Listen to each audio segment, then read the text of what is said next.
자, 여러분 안녕하십니까? 우리 인강드림 제3회 온라인 전국 모의고사 그 해설 부동산공법에 대한 해설 시간이 되겠습니다.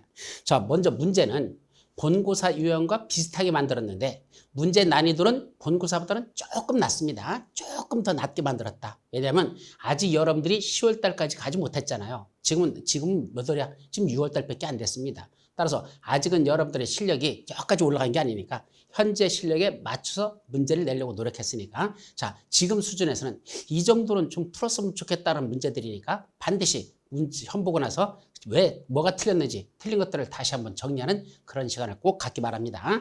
자, 그럼 먼저 41번부터 보도록 하죠. 국토의 개혁이 관한 법령상 도시군 관리계획을 시행하기 위한 사업으로서 도시군 계획 사업에 해당하는 것. 자, 도시군 계획 사업에 해당하는 것 몇 가지가 있죠? 세 가지가 있다 그랬죠. 첫 번째, 도로 만들고 공원 조성하고 학교 짓는 그런 기반시설 설치와 관련된 도시군 계획 시설 사업.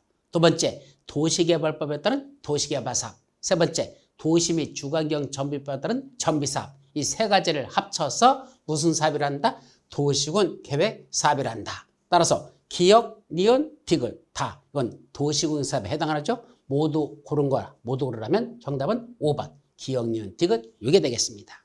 자, 42번. 국토의 개혁이 관한 법령상 기반시설 종류에 대한 내용으로서 틀린 것. 원래 기반시설은 몇 가지가 있다 그랬죠? 7가지 기반시설이 있어. 머리쯤 한테서 방공부, 교환, 공유. 방공부를 서로 교환하고 공유한다 하는 7가지가 있는데 그 중에 연결된 거로서 그 내용이 틀린 걸 고르랍니다. 첫째, 교통시설에는 도로, 철도, 항만, 공항, 주차장, 자동차 정류장, 또 차량 검사 및 연료시설 이런 건 교통시설에 들어갑니다.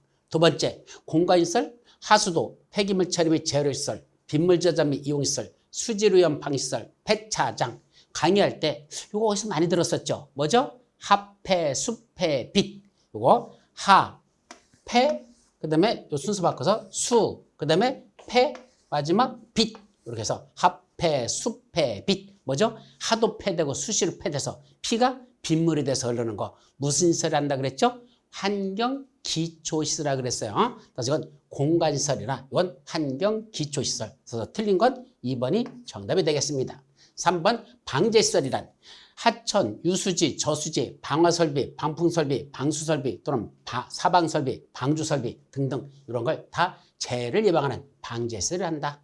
보건위생시설은 세 가지가 있었죠. 장사시설, 도축장, 종합의료시설 세 가지를 합쳐서 보건위생시설을 한다. 중요한 거니까 꼭 외우라 그랬었고 유통공급시설에는 유통업무설비 이건 중요하잖아. 수도 아까 하수도는 환경기초시설이고 수도는 유통공급시설에 들어가요. 그거 구분하셔야 되고 그 다음에 방송통신시설 이것도 유통공급시설에 들어가고 그 밖에 공동구 시장 이런 것들도 유통공급시설에 종류에 들어간다. 따라서 틀린 건 2번만 정답이 되겠습니다.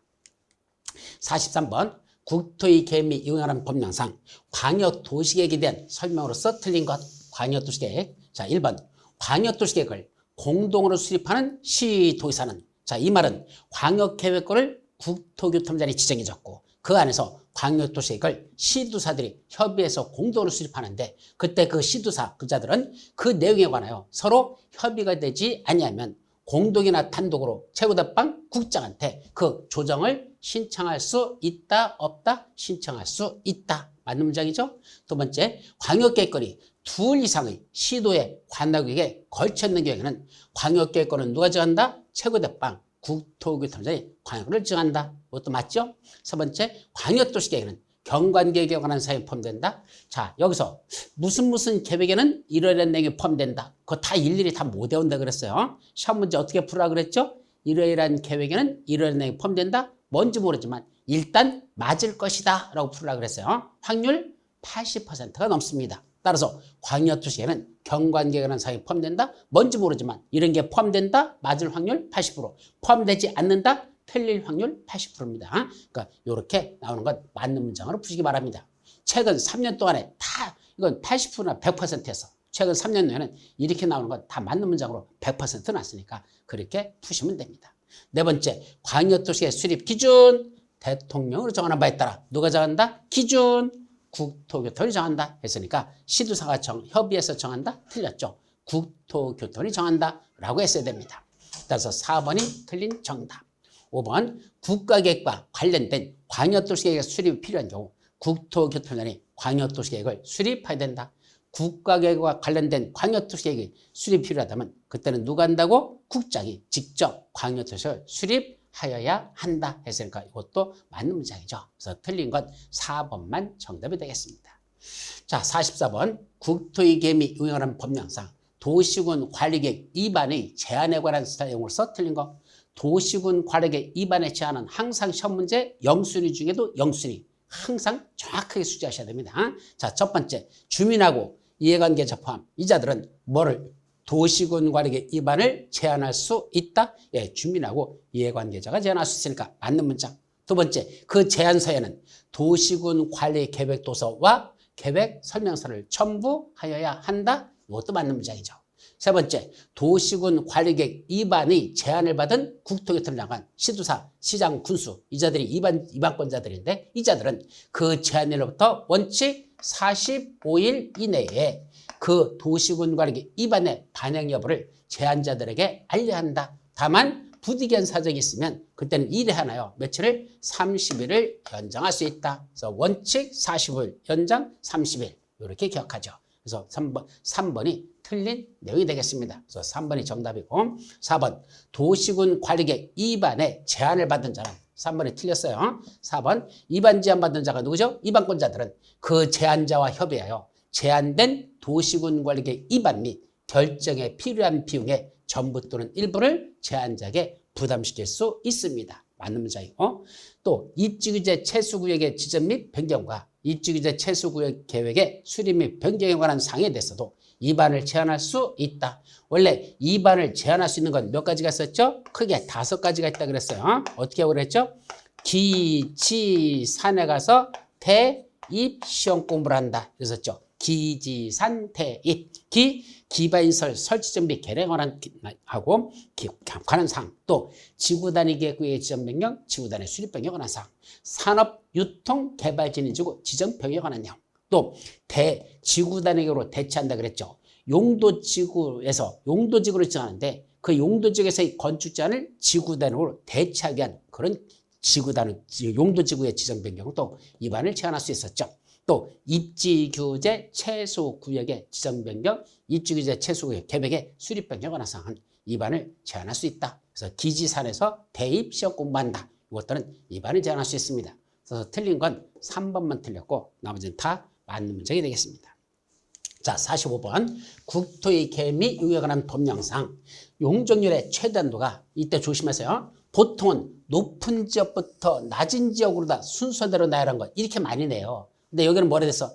낮은 지역부터 높은 지역으로 해서 여러분들이 실수하기 아주 쉬운 게 문제를 제대로 읽지 않고 여기 있는 것만 찾고 앉아있어. 그러면 안 돼요. 순서가 낮은 지역부터 높은 지역으로 골라내래요. 높은 지역부터 낮은 지역이 아니야. 그럼 용적률 가장 높은 데가 어딜까요? 여기서는 자 무슨 지역이죠? 우리 어떻게 하면 됐어? 상, 준, 공, 주, 녹, 간농자 이렇게 하라고 했죠. 그래서 상준봉주, 녹간농자 그리고 1500, 500, 400, 300, 100, 80 이렇게 해놓고 녹지지역 중에 보전 녹지역은 100이 아니라 80으로 관리지역 중에 계획관리지역은 80이 아니라 100으로 올라간다. 이렇게 하라고 그랬잖아. 그럼 이 중에 어디가 먼저 나올까? 제일 먼저 나오는 게 자, 일단 상업지역은 없으니까 일단 상은 빠져나가고 두 번째가 준주거지역이죠. 그럼 준주거지역이 가장 높아. 얼마죠? 500% 이하 이렇게 돼 있어요. 500이죠.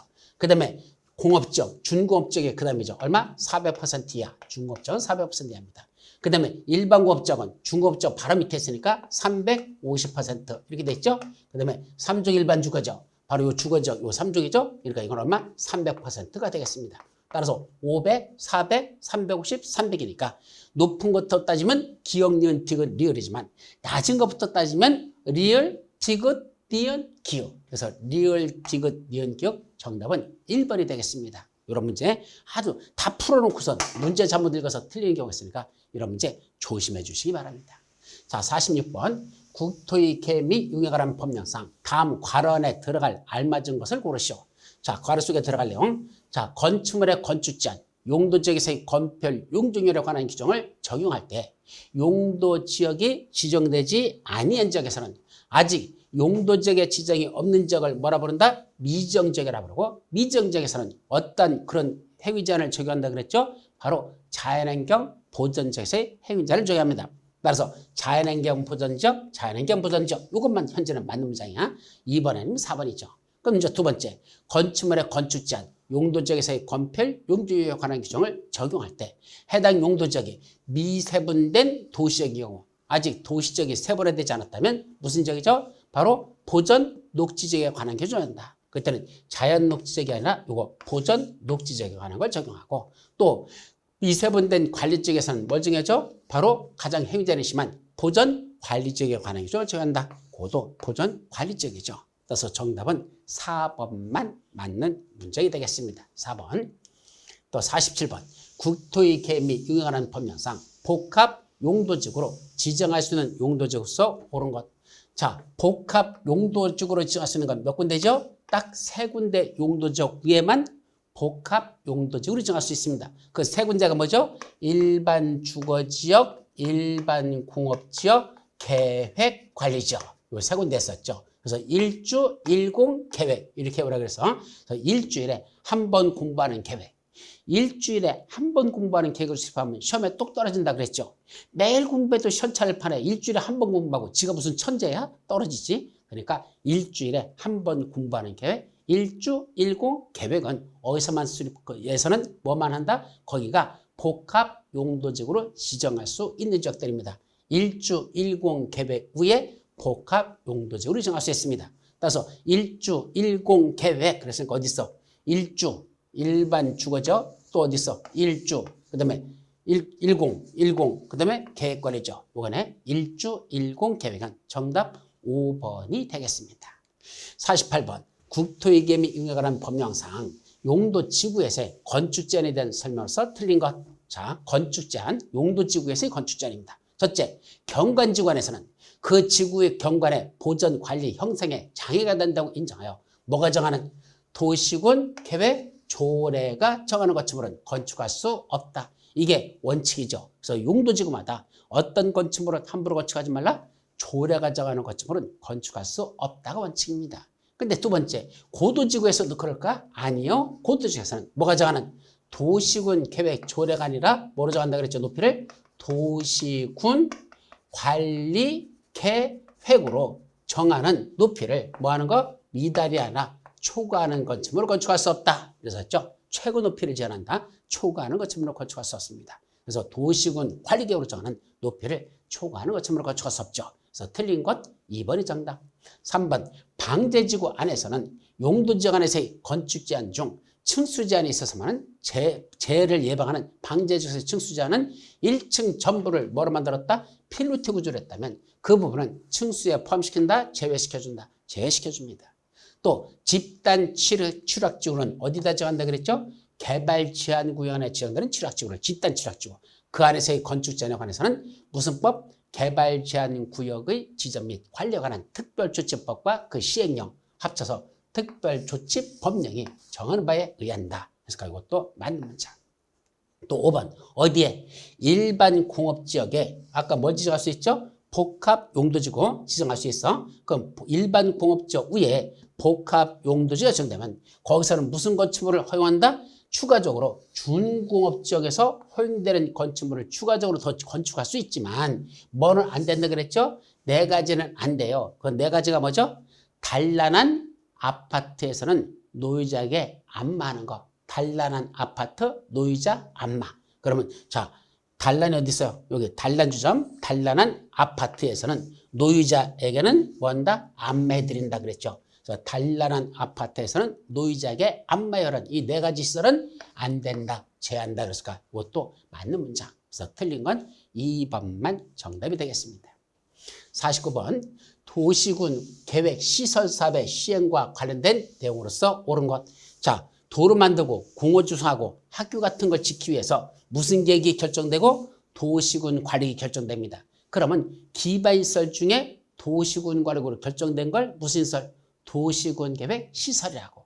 그 도시군 계획 시설을 설치 및 개량하는 사업을 도시군 계획 시설 사업이라고 부르죠. 그럼 이 사업 시행과 관련된 내용으로서 옳은 걸 고르랍니다. 첫 번째, 광역도시계획과 관련되거나 특히 필요하다고 인정되면 관계 시장 또는 군수의 의견을 들어 누가 직접 도시군 계획 시설 사업을 시행할 수 있다? 원래는 도시군 계획 시설 사업 시행자는 누구죠? 원칙은 자기 관역의 장들이 합니다. 특광, 특시, 특도, 시장, 군수가 사업 시행자입니다. 그런데 국가계획과 관련되거나 특히 필요하다는 점은 국장이 직접 할 수 있고 이 광역도시계획과 관련되거나 특히 필요하다는 점은 시장 군수의 의견을 들어 그때는 누가 할 수 있다? 도지사가 할 수 있다 그랬었죠. 그래서 도지사가 직접 도시군 계획 시설 사업을 시행할 수 있습니다. 그래서 도시군 계획 시설 사업을 시행할 수 있다. 정확히 표현하면 이 사업자가 들어가야 돼요. 자, 두 번째, 도시군 계획 시설 사업 시행자의 처분에 대하여는 행정심판법에 따라 행정심판을 제기할 수 있지만 할 수 있죠? 시행자 처분에서 불복하는 자들은 행정심판법에 따라 행정심판을 제기하지만 이 경우 행정청인 시행자의 처분에 대해서는 그 시행자를 지정한 자에게 행정심판을 제기된다. 뭐가 틀렸죠? 행정청이 아닌 시행자의 처분에 대해서는 이렇게 써야 돼요. 행정청이 아닌 시행자 처분에서는 누구한테 그 시행자를 지정한 자에게 행정심판을 제기하여야 합니다. 이것도 틀렸고. 세 번째, 사업 시행자를 지정한 경우 공익사업을 토지 등의 취득 및 보상에 관한 법률에 따른 사업인접 및 고시가 있었던 것으로 본다. 자, 이때 도시군계획 사업에서 언제부터 사업인접 및 고시가 있었던 거죠? 공익사업이라는 걸 인접받고 그 사실을 관부에다 고시해주는 이게 언제부터 있었던 거다? 바로 실시계획을 고시한 경우 시행자를 정하는 게 아니라 실시계획을 모았다?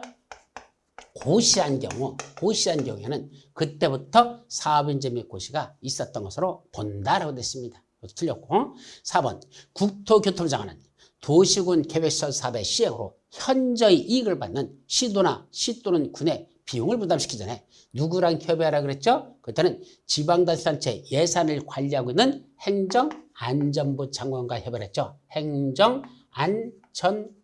장관, 행안부 장관, 행정안전부 장관과 미리 협의를 하여야 합니다. 마지막 5번, 환경오염 방지 등의 조치를 할 것을 조건으로 실시계획을 인가한다. 조건부 실시계획 인가할 수 있죠. 기의 환경조 하는 걸 조건으로 실시계획 인가하는 경우에는 그때 한국토지주택공사인 사업시행자는 이행부증을 예치하지 아니한다.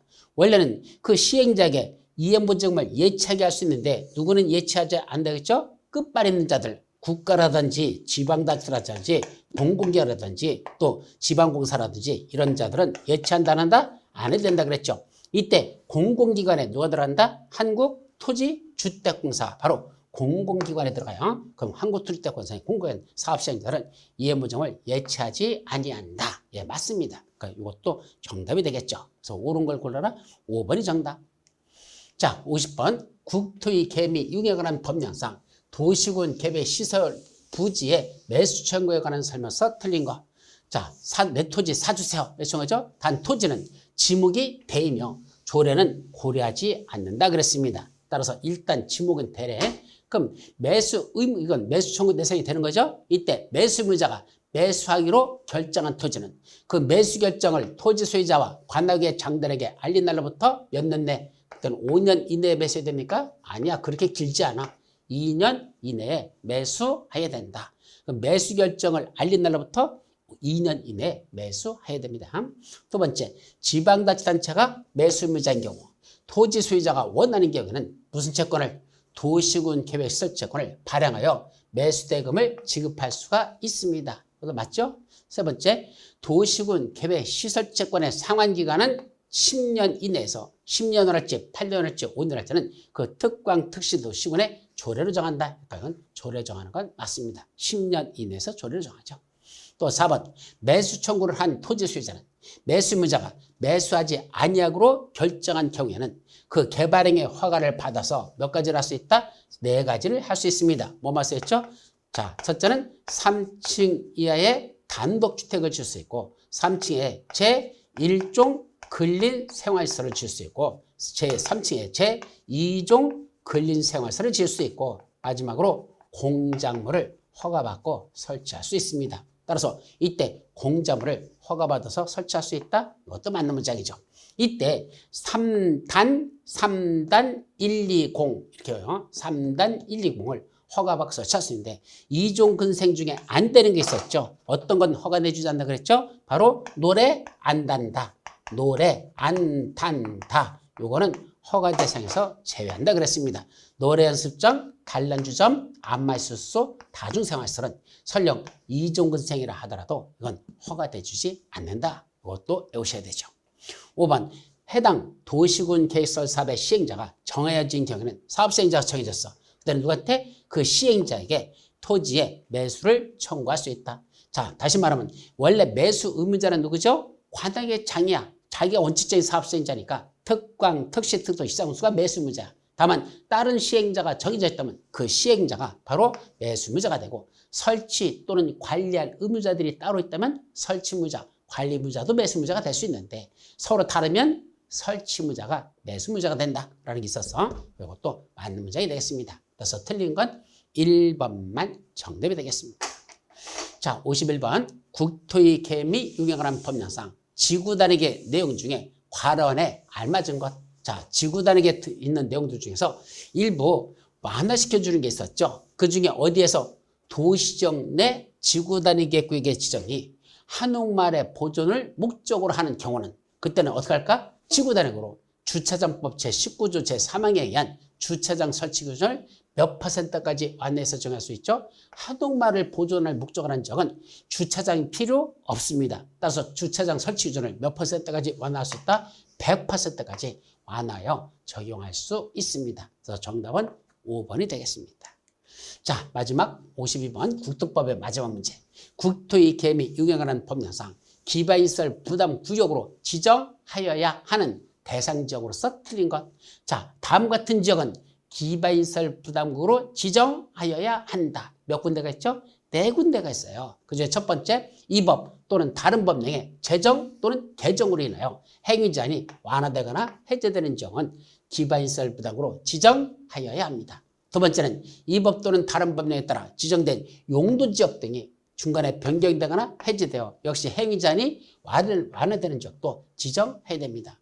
자, 세 번째는 해당 지역의 전년도 개발의 허가 건수가 전전년도 개발의 허가 건수보다도 얼마나 20% 이상 증가한 지역도 지정하여야 하죠.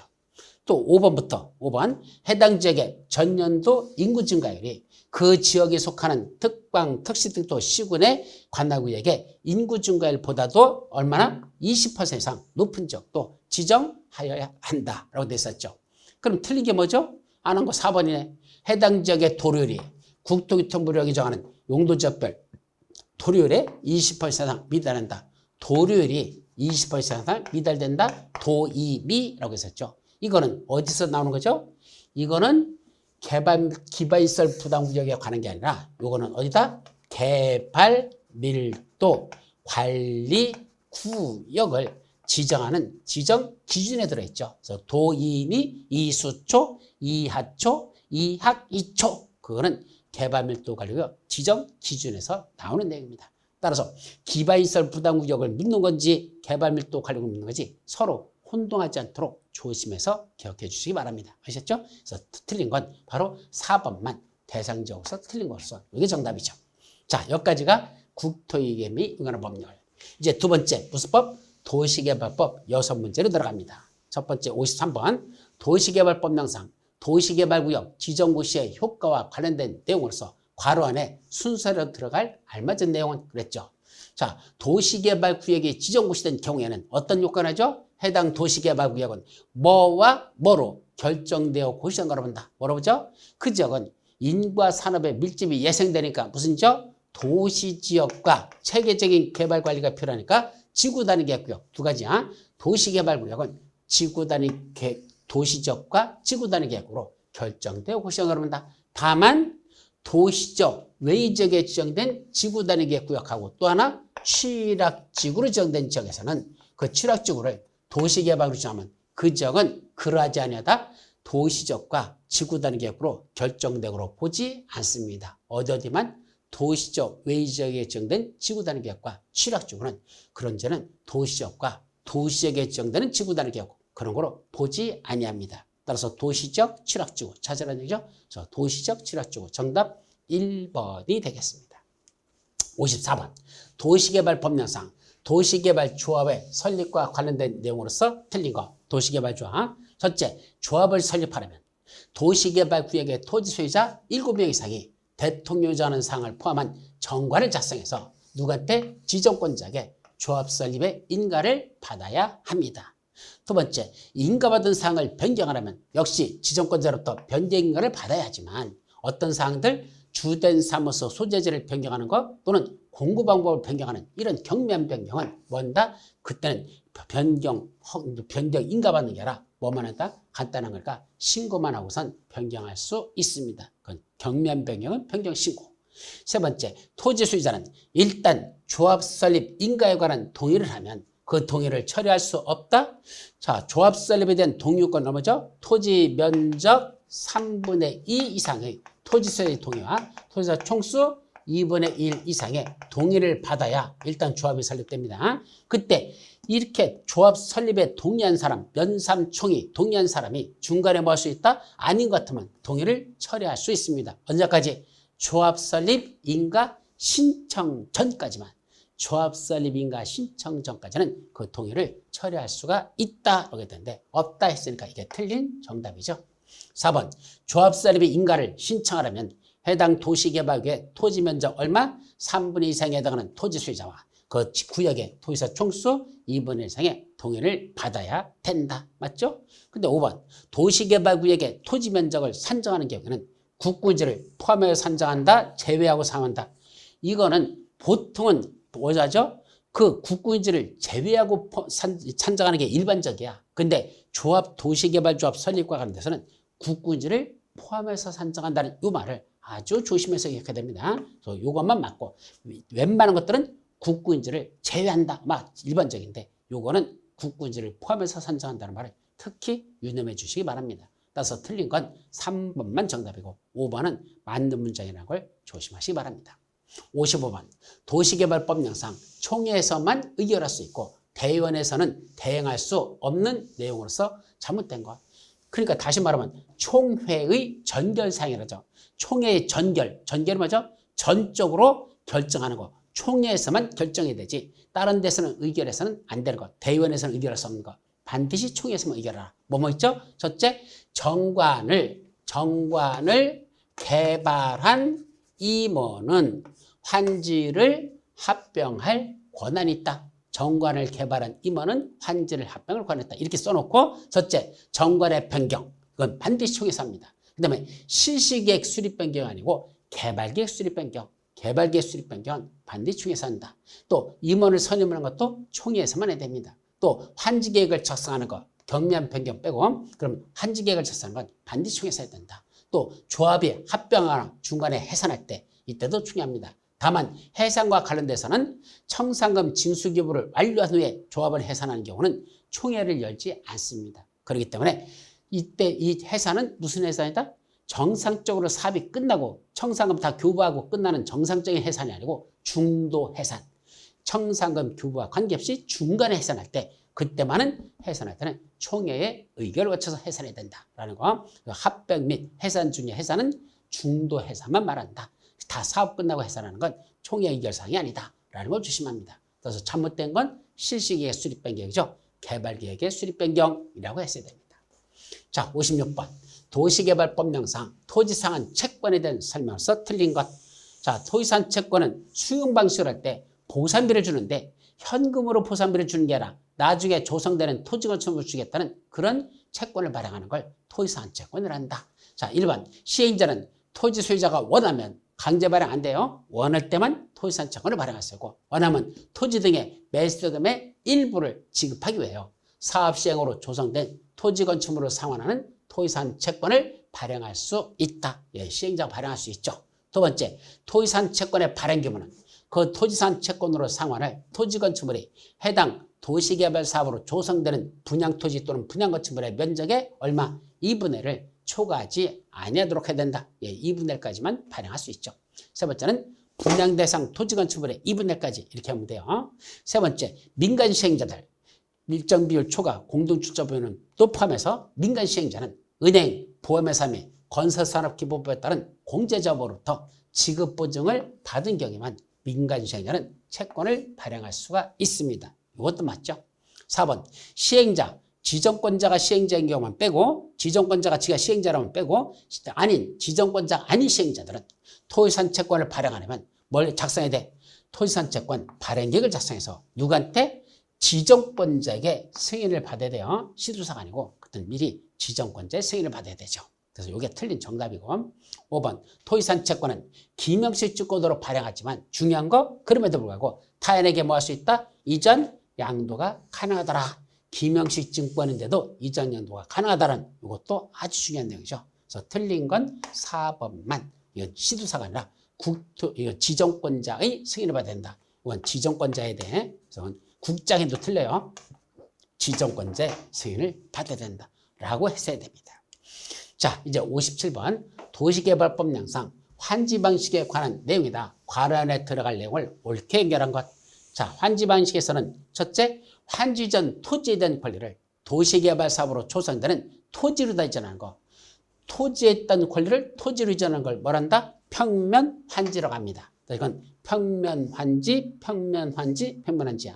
두 번째, 환지 전 토지나 건축물에 대한 권리를 도시개발 사업으로 건설되는 구분 건축물에다 이전하는 걸 우리 아파트로 주겠다 또는 구분 상가로 주겠다 이렇게 주는 걸 뭐란다? 그걸 입체 환지라고 한단다. 그때 입체 환지에서 조심할 거. 환지 전 토지나 건축물 중에 무슨 건축물은 입체 환지에서 제외된다? 무허가 건축물은 입체 환지 대상에서 제외된단다. 이것도 꼭 기억하도록 합니다. 그래서 정답은 1번만 평면 환지와 입체 환지를 구분한 개념이 되겠습니다. 자, 58번. 자, 도시개발법 마지막 문제. 청산금에 대한 설명으로서 잘못된 거. 자, 환지를 정하거나 그 대상에서 제외한 경우 그 과부주권은 종전의 토지 및 환지의 위치, 지목, 면적, 토질, 수리, 이용 상황, 환경, 위지면, 토수, 이환이라고 부르고 이 7가지 또 그 밖의 사항을 종합적으로 금전으로 청산해야 됩니다. 즉 종전의 토지의 값어치하고 세로 받는 환지의 값어치하고 차이가 있을 거 아니야. 그때는 뭘 고려한다? 종전의 토지와 환지의 위치, 지목, 면적, 토질, 수리, 이용 상황, 환경, 그 밖의 사항을 종합적으로 해서 이거 차액을 계산해서 그만큼 청산금으로 징수할 건 징수하고 교부할 건 효해야 된다. 그래서 금전으로 청산해야 합니다. 그건 맞는 문장. 두 번째, 청산금은 원칙적으로 언제 결정하죠? 환지 처분을 하는 때 결정합니다. 환지 처분은 언제 한다 그랬죠? 원래는 준공 검사를 받고 그로부터 60일 이내에 환지 처분해야 되거든. 그 준공 검사 받고 60일이란 그 기간이 바로 환지 처분하는 기간이니까 그때 환지 처분할 때 청산금이 얼마인지 그때 결정하자는 얘기죠. 그럼 확정 더 이상 빼도 박도 못해. 얼마라고 딱 확정되는 건 언제다? 환지 처분이 공고된 날에 몇 터? 공고된 날에 다음 날. 환지 처분이 공고된 날에 다음 날. 그때 그 청산금은 뭐 된다? 그때 가서 확정됩니다. 그래서 결정하는 거하고 확정하는 거하고 둘을 반드시 구분해야 됩니다. 그래서 3번이 틀린 정답이죠. 4번 청산금은 일괄 징수 또는 일괄 교부가 원칙입니다. 한꺼번에 다 징수하고 한꺼번에 다 주고 이게 원칙이야. 그런데 청산금액에 규약, 정관 또는 시행유지에서 정하는 이자율을 곱하여 산출된 금액의 이자를 붙여서 분할 징수하거나 분할 교부할 수도 있습니다. 분할 징수, 분할 교부하려면 이자를 붙여준다는 것. 5번 행정청이 아닌 시행자는 특도 시장운수 구청장에게 그 청산금의 징수를 위탁할 수 있는데 행정청자들은 지들이 직접 강제 징수하면 돼요. 그런데 행정청이 아닌 시행자들은 직접 강제 징수 못하니까 특도 시장운수에게 징수를 위탁하고 그때 징수한 금액의 100분의 4에 해당하는 금액을 특도 시군구에 지급하여야 합니다. 그래서 징수한 금액의 4%를 위탁수수로 지급한다는 것. 그래서 이것도 맞는 문장이죠. 틀린 건 3번만 틀렸고 나머지는 다 맞는 문제입니다. 자, 이제 59번부터는 무슨 법? 도시 및 주거환경정비법. 이거는 다음 시간에 이어서 설명드리도록 합니다. 여러분 수고하셨습니다.